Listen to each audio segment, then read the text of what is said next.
we've got to change our focus from China. Like, take a look at different countries, India, Korea for cosmetics, over here for certain things. And we've noticed that we can compete or beat Chinese prices with products like wood. Welcome to the High Voltage Business Builders, a show where we interview people committed to making their next million through passive income using real estate, brokering, e-commerce, and beyond.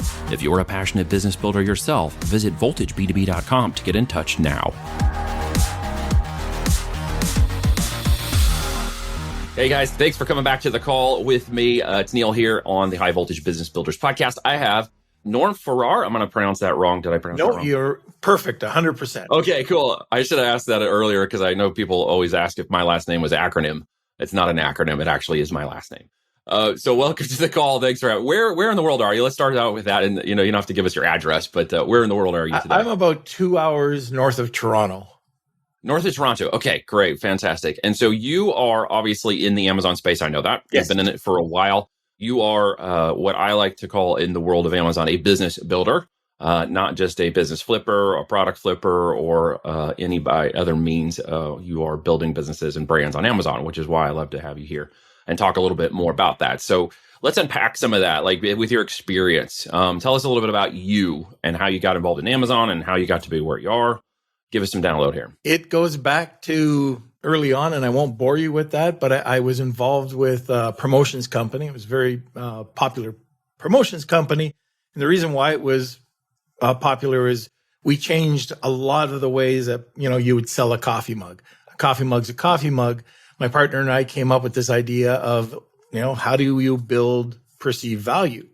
And that perceived value would give us an extra 20 or 30 points on those coffee mugs. So as I went through my 30 years in this business, that kind of always stuck with me. Vertical integration in coffee and coffee mugs and perceived value. So I was in the promo business. From that, I got into eCom in the early days in the mid 90s, which led over to a print-on-demand corporate identity company, over to, it was a family thing. We were doing a lot of work over in China back in the 90s. My father saw what I was doing. He says, hey, how would you like to do some contract manufacturing over in Taiwan? We opened up a couple of companies, 2 factories over there, and sold them a few years ago, but just got into contract manufacturing way before anybody else ever hit China. Well, for the most part. And then after that, it was fulfillment, specialty packaging. And at the end, while we were doing all of this, a friend of mine asked me to go to an Amazon conference. And I said, wow, this is my perfect storm. I already know most of this, and just jumped in at that point. Fantastic. So you got involved in kind of an entrepreneur, it sounds like, as I like to refer to it, before you got into your entrepreneur status. Yes. Yeah. So explain a little bit how that worked for you. Like, when did you make the final leap? When did you realize this is what you wanted to do? It didn't go well the first time. So the first time I was looking at and again, this is my buddy Riz. He was saying, oh, you got to check out, there's this thing called AMM. I think it was AMM. And that was the beta for ASM1. But AMM was all about Kindle. And I thought, I don't want to do Kindle. Right. So then ASM1 came out, and I was still kind of, Riz, I don't know if I want to do this. But AMZ, I think it was ASM3. We ended up going to Vegas, and it was electrifying. There was like 2,000 people in the room. You had Matt Clark and Jason Katzenbeck, and they were just, there was a lot of electricity there. And I thought, wow, this looks like something I could get involved with. But at the same time, and this was shortly thereafter, there was another group. They were affiliate marketers, and we were also in a training there. And I heard this doctor from Ireland say, like, he was a deer in the headlight. He understood the eCom side of things. He didn't understand the Facebook side. And it was very confusing for him. And he said, if I could only beat the S&P, I'd be happy. And he also said, I'm a doctor. That's my strength. I overheard it. I went up to him and I said, I can do that for you. And he went, what do you mean? I said, I can beat the S&P at the time. And so he said, okay, let's talk. About 2 weeks later, we got into business together. He had no idea what I was going to do for him. I built a brand. I built his products. I built his packaging. got it onto Amazon, and then it started. That's not, core of what we were doing, but that was kind of a unique product opportunity at the time because, I had no idea what I wanted to do, but there was an opportunity sitting in front of me.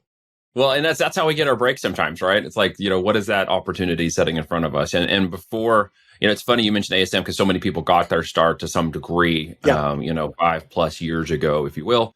For many of us, old goats or goats, I'm not sure what we refer to each other these days. Prior to that, we were flipping some products in the arbitrage space, because just identifying what Amazon would do. So, I respect that. It was kind of, again, what I call a crime of opportunity. It's let's see if we can get something to work, and we landed on a couple of great products, which helped us, learn how to understand the system's workings. And it sounds like you kind of walk down that sort of same path. When did you start to transition more into like your own brand, your own development, your own product line, your own business? Late 13, 14, I believe. Yeah, that's when I took a look at, there's definitely some products out there. Amazon wasn't as strict at, I don't think I would ever go back into the products that I started with if it was today, because they were just too strict. You could say things, but I understand Amazon too. There's certain restricted words. There's certain claims you can't make anymore. I mean, there's a lot of things that you could just get away with. And I think when I started, there wasn't even PPC. There was nothing. It was, if you put something up, you made money. Yeah, it's such a different time, right? When we started to that PPC, as you mentioned, just as an angle to this conversation, it was very basic. It was kind of like push a button, hit your campaign, and just kind of hope it worked. There wasn't any. I remember when they started hiring Google engineers in, and it finally started to take off a little bit and become a little bit more like an AdWords sort of interface as they matured the first versions of it. Where are you headed this year? Like, what's on your radar now that you've got this momentum and you're moving forward? What are you seeing in the market? What are you seeing yourself doing this year? Is something different than last year? Are you hedging in areas that you're focused? Are you going into new areas? Well, going back to that vertical integration. So I like the idea of having the sourcing company. So I have a company called Honu Worldwide, and I teamed up with a guy named Afalabi Orokon. Just a real brilliant guy when it comes to doing things differently.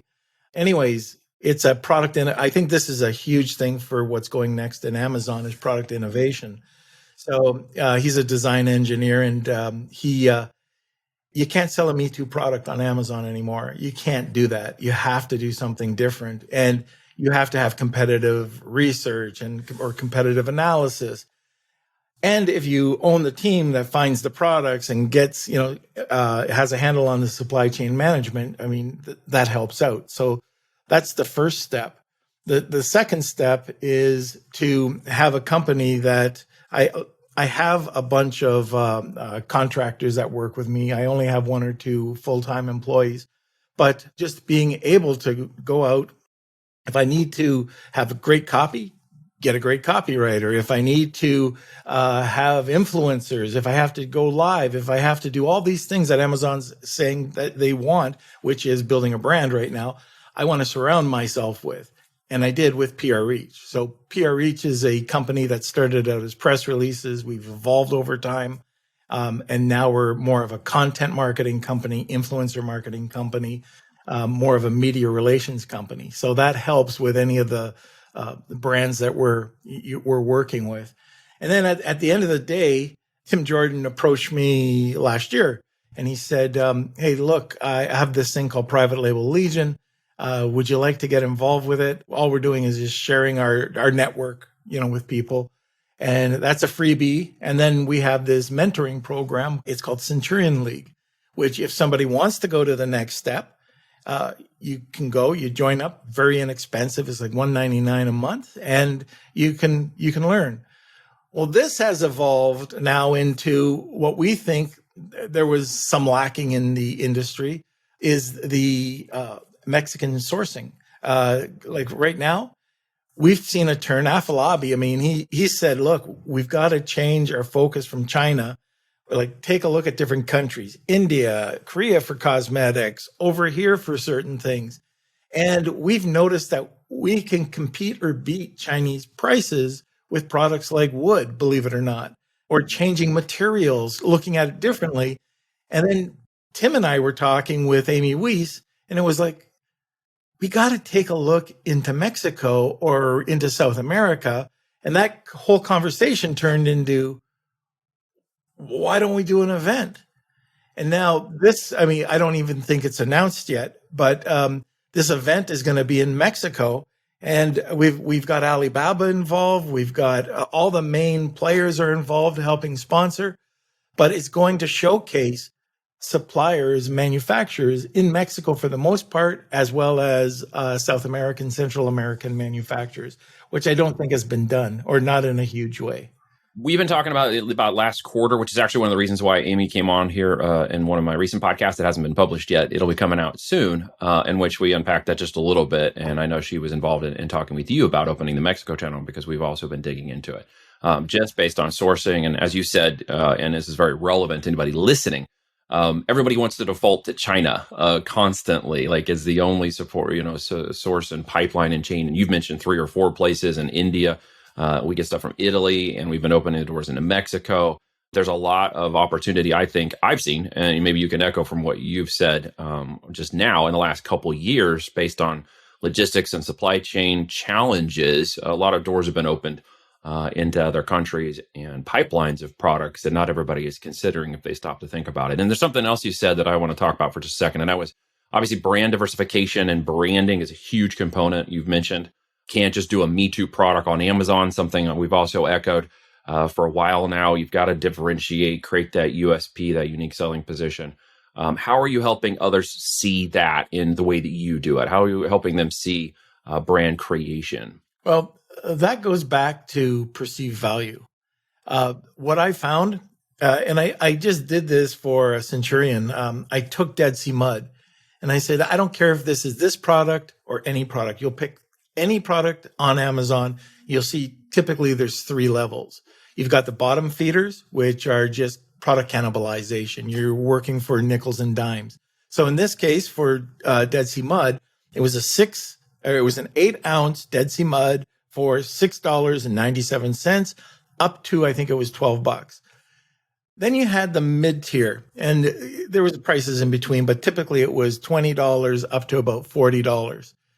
And those were people that had better packaging, same size for the most part. Some were 16 ounce, some were 8 ounce, but they ranged in that price. And then you had the highest tier, tier A. And those were people that were selling between $70 and $90. And they were 3.5 ounce, 4 ounce. And then one was 8 ounce that I looked at. And I showed, I said, it's the same Dead Sea Mud. The only difference is brand perception.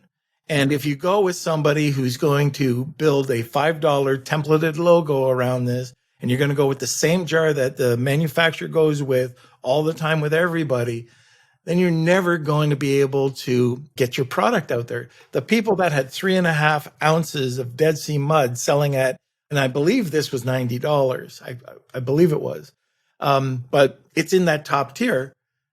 What did they do differently? Well, it was a gorgeous package, and they could provide, because this would be a recurring product, they could provide the customer experience that would also stand up to that perceived value. So your listing has to, like, you can go out there and you can say, I want to sell my Dead Sea Mud at $90. But if your listing looks like a $6.97 listing, it's not going to work. That's right. Right. Well, and you mentioned influencer marketing and branding. So there's a huge component of this that we've seen, witnessed, and been doing. And I'm sure you will echo this based on what you just told me.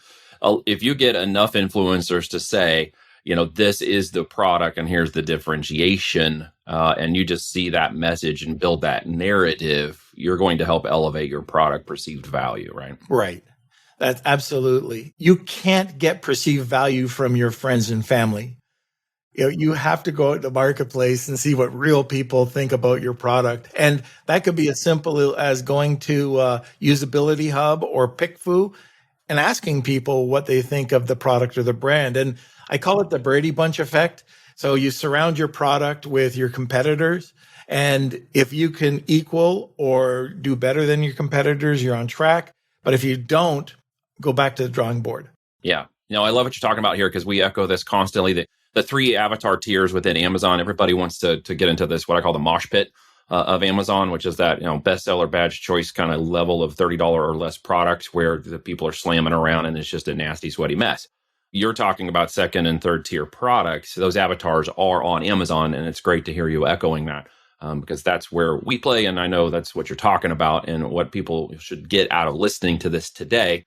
Is a concerted understanding of the elevation of brand awareness within Amazon. Amazon's brand management team is growing. Its policies are changing. It's affecting and actually implementing some of the policies that have been there for years.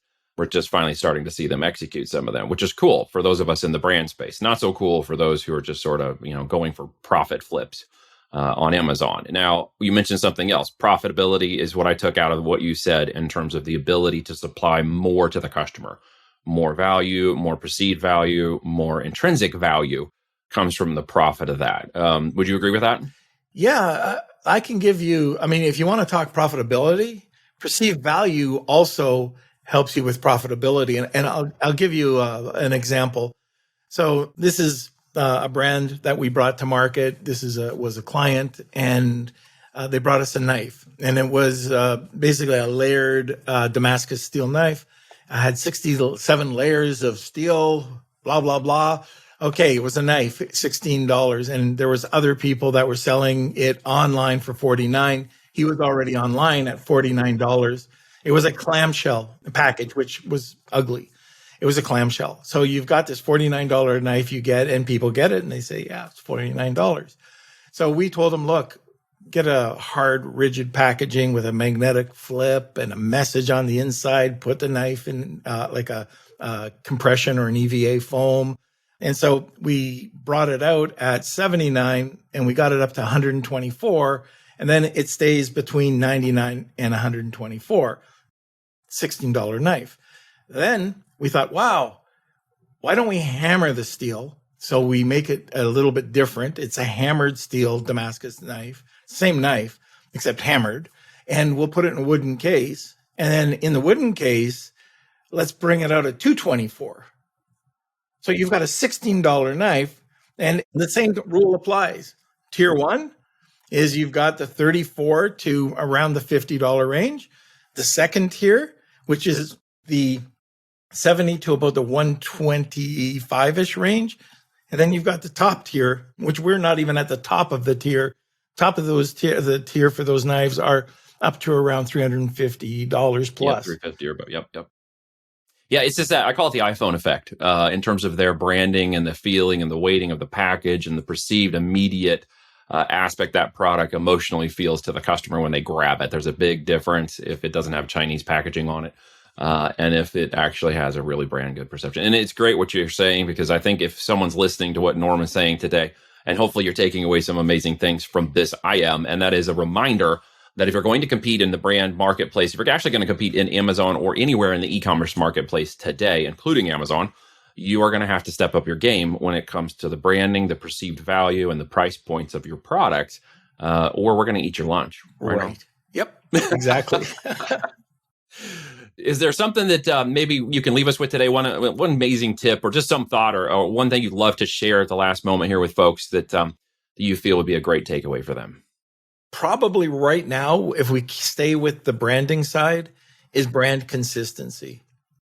Brand consistency is everything. And if you have a brand on Amazon, what's the first thing somebody's going to do? You're a micro brand. Nobody knows you.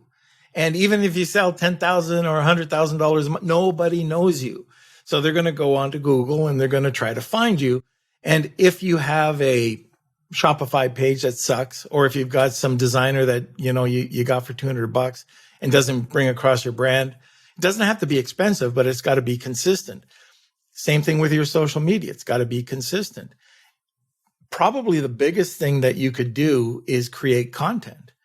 And the content, either in a press release or in a blog article, that's going to show that you're real. And if you, especially with a press release, I love press releases, but if you can show, it's not going to drive a million people to your site. But what it's going to do is those who are looking for you, it's going to say, oh, this person's real. They were on NBC or Fox News or CNN or something like that. But you get validation. And I always say authority equals trust equals sales. If you don't have those two, you're not going to get sales. That's probably the biggest thing. I do have one other thing, and this goes back to the importing side. Check your HTS code. So that's your harmonized taxes, right? Your tariffs. A lot of the times coming out of China, you'll have an HS code.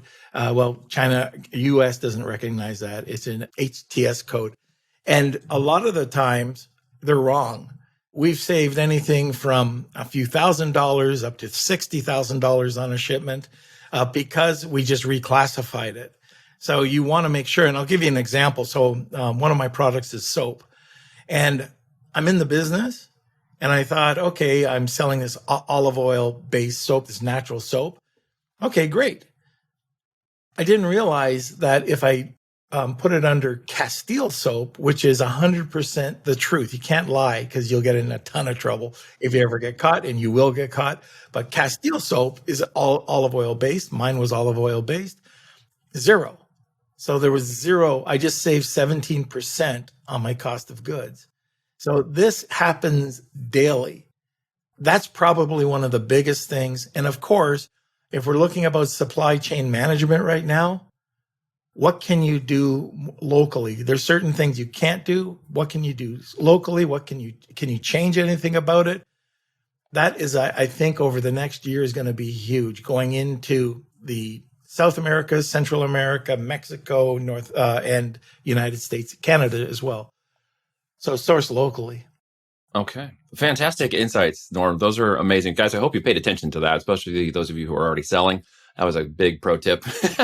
You should go back right now and check your codes. You might save some money today thanks to Norm. Norm, thanks for coming on, bro. Guys, check him out I know he's on LinkedIn. He's on Facebook. He's across the web. Check out his Centurion League and get into, if you loved what you heard today, talk to him, see what's going on, see if he can help you. Norm, thanks so much for coming on today and sharing with us. You're very welcome. If you like this episode, please share it with people you think will enjoy it as well. Thank you for listening, and be sure to tune in next week for a brand new episode of High Voltage Business Builders.